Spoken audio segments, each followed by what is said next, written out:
बिस्मिल्लाहिर्रहमानिर्रहीम। Students, welcome back. Nectar Vision at B K platform से आपको खुश आमदीद कहते हैं। डिस्क्रीट स्ट्रक्चर का लेक्चर नंबर 11 और आज की डिस्कशन में हम सेट टाइप्स पर बात करेंगे। तो आइए शुरू करते हैं आज का लेक्चर। सबसे पहले हमारे पास जो टाइप ऑफ सेट है that is a empty set और null set. A set with no element is called empty set और null set.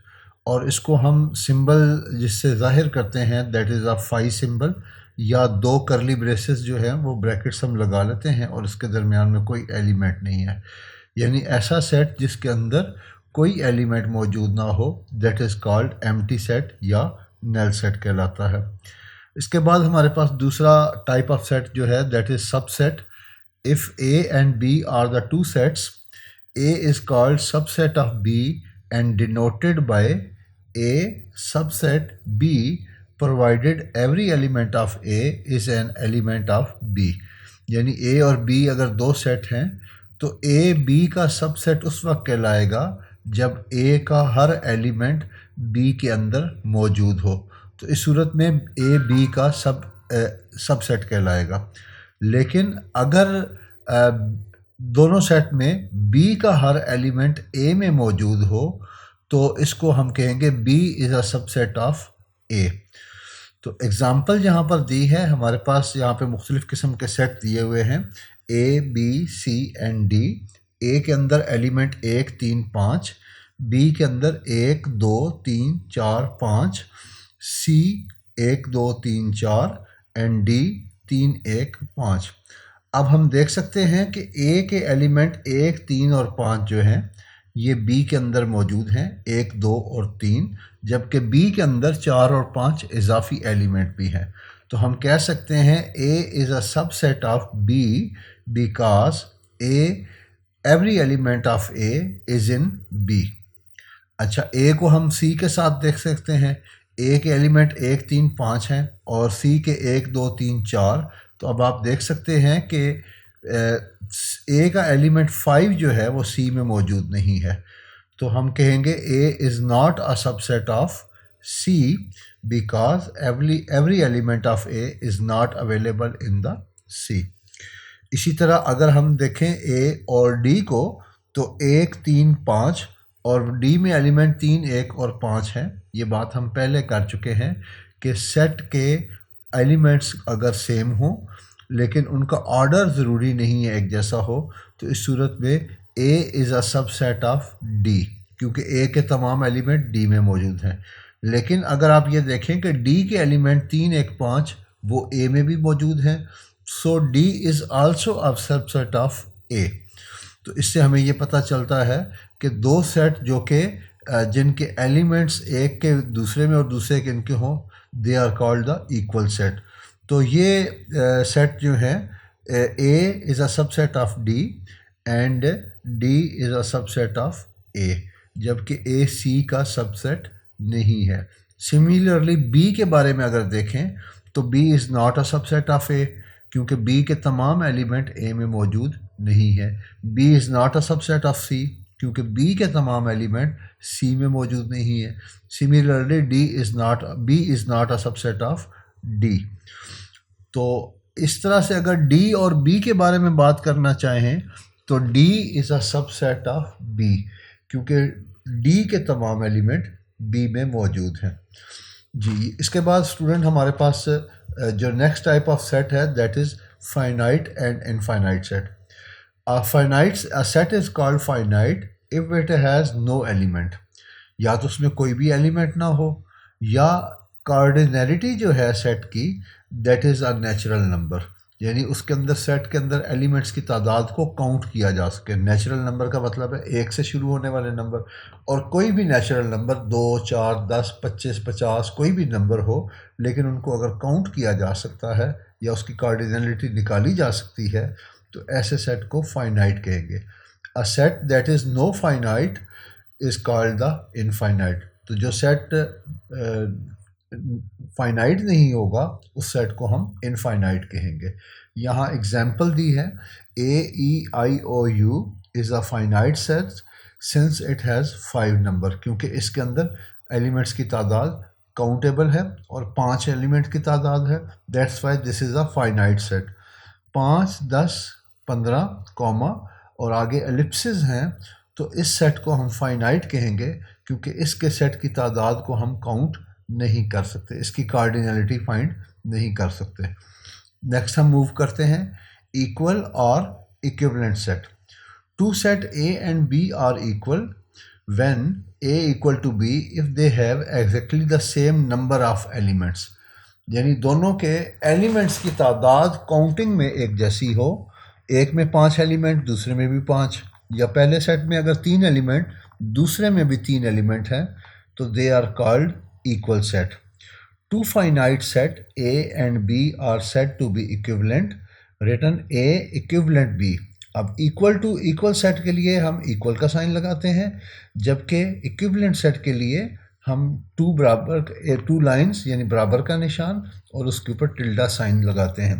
If they have the same number of element, that is number of cardinality of A equal to number of cardinality of B, यानी n of A equal to n of B, तो इस सूरत में they are called equivalent. यानी दो set जो हैं अगर exactly same number में काउंटिंग में उनकी तादाद एक हो, दे आर कॉल्ड इक्वल, और अगर उनकी काउंटिंग की तादाद जो है वो सेम होने के अलावा एलिमेंट्स भी सेम हो, तो उस सूरत में they are called the equivalent set.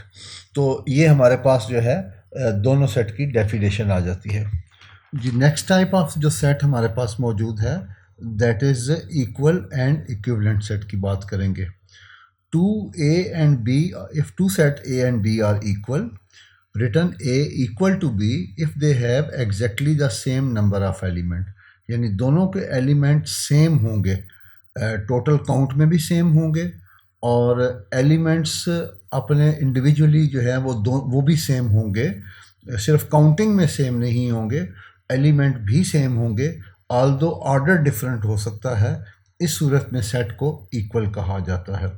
And two set A and B are said to be equivalent, और A इक्विवेलेंट B को हम इस तरह से लिखते हैं, इक्वल का साइन और उसके ऊपर एक टिल्डा साइन है, A equivalent B if they have the same number of element, number of element same होंगे लेकिन एलिमेंट्स सेम होना ज़रूरी नहीं है।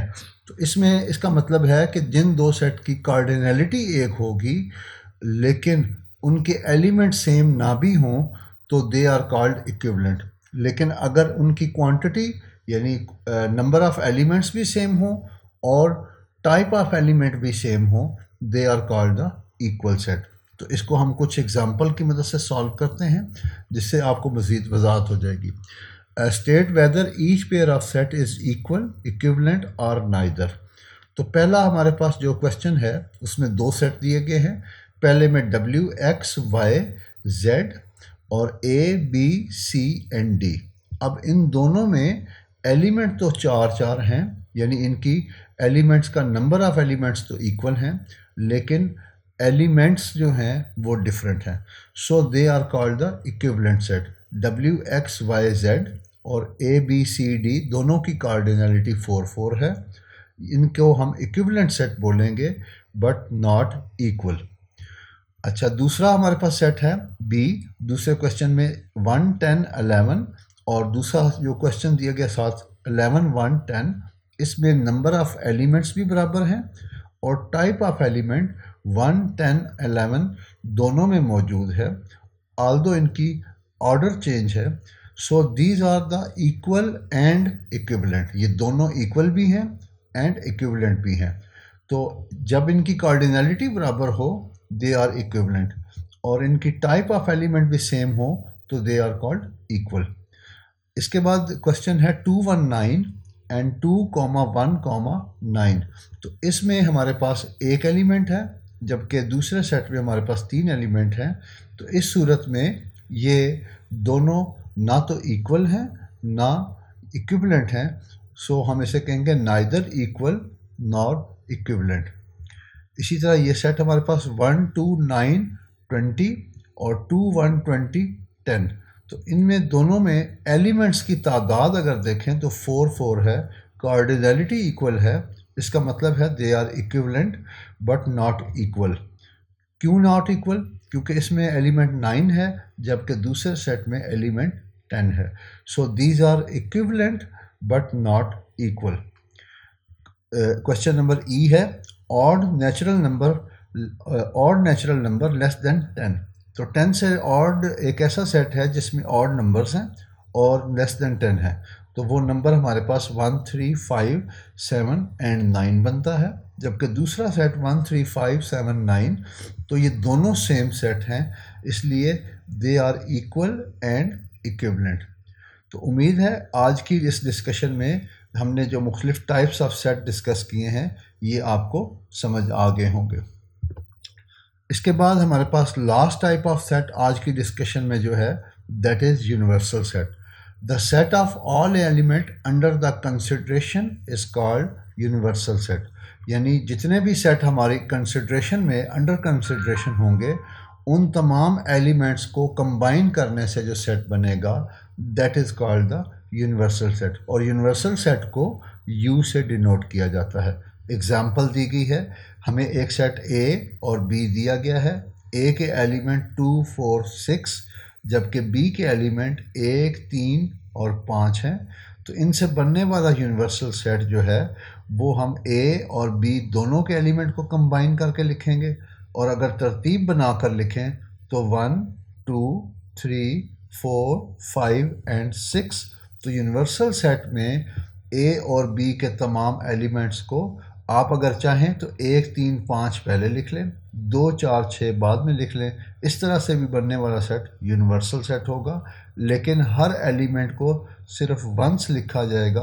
और अंडर कंसिडरेशन का मतलब इस वक्त कंसिडरेशन में ये दो सेट हैं, इनके तमाम एलिमेंट्स को वंस लिख लिया जाए कंबाइन करके, तो जो सेट बनेगा that is called universal set. तो इस तरह से स्टूडेंट आज की डिस्कशन में हमने मुख्तलिफ टाइप्स ऑफ सेट की पे बात की है। उम्मीद है आपको ये क्लियर होगा। अगर कोई क्यूरी क्वेश्चन हो तो आप कमेंट में लिख सकते हैं। Until next time, thank you very much. अल्लाह हाफिज़।